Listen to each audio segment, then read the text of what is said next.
IMF की एक और शर्त पूरी करने की तैयारी कर ली गई है, जिसके तहत ग्रेड 17 से 22 तक के तमाम सरकारी मुलाजमीन और उनके अहले खाना असासे जाहिर करने के पाबंद होंगे।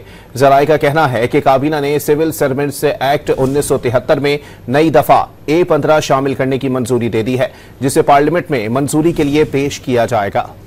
IMF की एक और शर्त पूरी करने की तैयारी कर ली गई है, जिसके तहत ग्रेड 17 से 22 तक के तमाम सरकारी मुलाजमीन और उनके अहले खाना असासे जाहिर करने के पाबंद होंगे।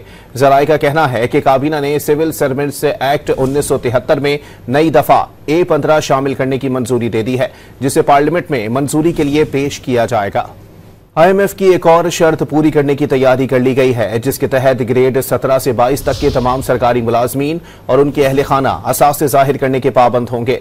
जराये का कहना है कि काबीना ने सिविल सर्वेंट्स एक्ट 1973 में नई दफा A15 शामिल करने की मंजूरी दे दी है, जिसे पार्लियामेंट में मंजूरी के लिए पेश किया जाएगा।